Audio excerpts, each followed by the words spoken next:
What is up, everybody? This is Lyle, No Hippie Trucking and Transportation, still coming at you from the Millennium Building at the Prime Inc. Springfield Terminal. Had the opportunity to run into a few old school Prime drivers I've ran into a couple times up here. It's kind of surprising that they watch my videos, but one guy I've talked to, he's probably been with Prime for, I think, 15 years, and a team couple have been with Prime for a number of years. I'm not exactly sure how long that they've been here, but they're always kind of nice to talk to, get a little bit of wisdom from, things like that. And was talking about this training thing, and if I planned on continuing to do it. And that's kind of been on my mind a bit lately myself. I'm in a good situation right now with my, I'm just going to say student, since that's kind of what they're referred to. I refer to him as my co-driver, but I'm in about the best situation you could be in right now. But I'm not sure if I'm going to continue doing it. I think I need to get home and relax and think about if it's something that I plan on doing. I've been out since the 5th of April, so coming up on 6, or is it? Anyway, it's been at 6 weeks that I've been out, and it's kind of starting to grind on me a little bit. We have about 5,000 more miles for me to kind of wrap up his 30,000 miles, but we know that could end up taking a little bit longer since the upgrade process is going on. But I'm probably not going to know what I'm going to do until I actually go home. I hadn't planned on being out this long to begin with, so now it's probably not the best time for me to to make up my mind on that. I've kind of thought about this whole training thing from the very beginning, and how they match drivers up, and if that's something that I really want to kind of take part in. I may kind of, if I don't plan on training, I might leave myself open to take people that need to get off their trainer's truck or something like that, because I'm just not sure that whole matchmaking process and picking somebody from the little form that you fill out is kind of the way to go. When I got with my first trainer, I'm pretty sure that we matched on some little metrics or something that they had, and that couldn't have been farther from a match. And then when I got with my second trainer, I'm sure that wasn't a match. That was that came from that matching thing, and we got along perfectly. And I can assure you that the driver that I'm with now wouldn't have been a match to that computer system. So I'm not sure if I really have faith in that, because me and this guy get along extremely well. But it's not the I kind of look at it, I wanted to do this to as some sense of obligation is too strong of a word, but I did want to pay it forward and all that kind of stuff, because somebody had to train me. So I kind of looked at it from that standpoint. But once I get past that, every reason that I'm doing this is for reasons that aren't my own, whether it's trying to take care of my fleet manager or trying to take care of Prime. If it was about the money, then I could at least kind of lean on that. But when the increase in revenue isn't necessarily what would motivate me, it's kind of hard for me to really find the reason to go forward, other than that sense of trying to help somebody out. So maybe help somebody that's going through a bad training experience with their current trainer or something like that.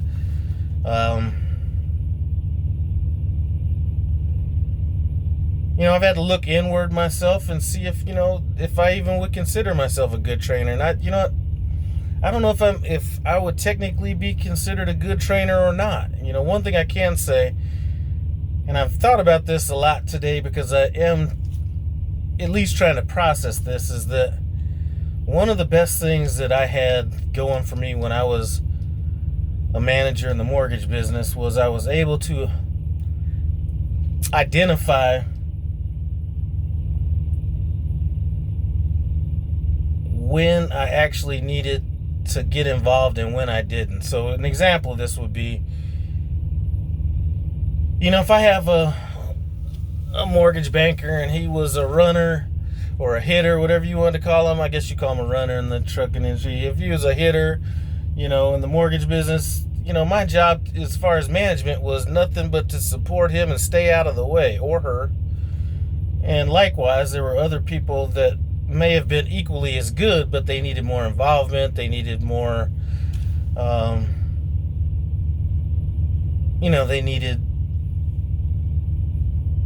they just needed a lot more. So they were actually kind of managing them, and it was being able to identify that and not try to overmanage people that didn't need it and undermanage people that needed to be managed. And I think that part of the problem with my co-driver and his past trainer was just excessive overmanagement, over nitpicking and all that kind of stuff. So I do think I have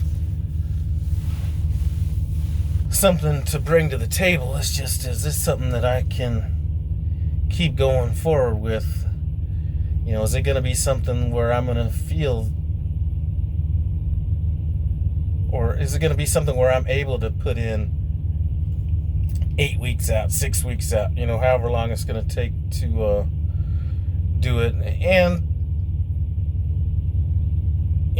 giving up a lot of the stuff that you're giving up. Like I said, I'm in a perfect situation right now. My co-driver right now is almost just like me. He leaves a very small footprint. It's not like I'm cleaning up after him. He's not even using the room that I gave him. I gave him, plenty of storage space and all this kind of stuff, and he's, he lives very small.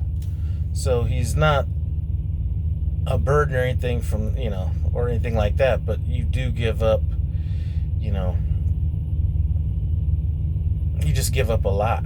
And I think the main thing that I'm looking at isn't the space. I could do without the space. I could do without having as much stuff as I generally have on the truck. But the one thing that I'm not sure that I can give up, or the two things that I'm not sure if I could give up, would be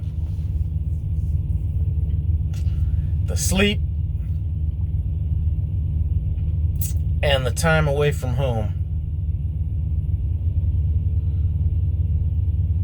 Depending on how long I'm going to be out this time finishing up with him and how long it's going to take for them to call them back. I might take off again so much time when I go home that they may be sending me back through PSD and TNT training again, because if I stay out of here another 2.5, 3 weeks, I will be taking damn near a month off when I go home. I might have that capped at like 25 days or something like that.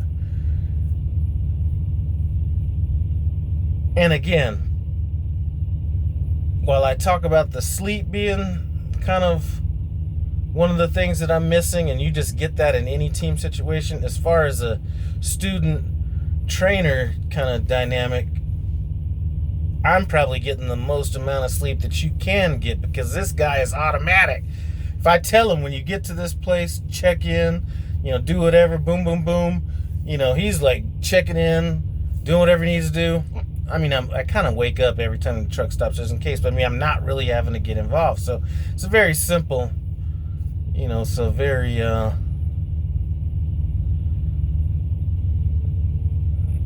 very perfect, I guess, situation from a sleep standpoint, but you still do just lose out on some of that sleep. So anyway, it looks like he is walking up to the truck right now. I might have to get him on camera just so you guys could see what he looks like. I might do that in the next video, because he got his hair done and everything. So now he's looking all, now he thinks he's looking all good and shit. And let me wait for him to come in and see what's up. I got it.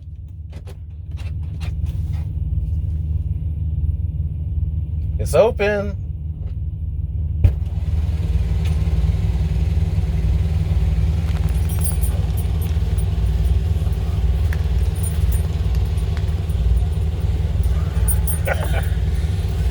gotta talk nice about me. Anyway, that's about it. I'm gonna finish this shit up and I'll check you out on the next one.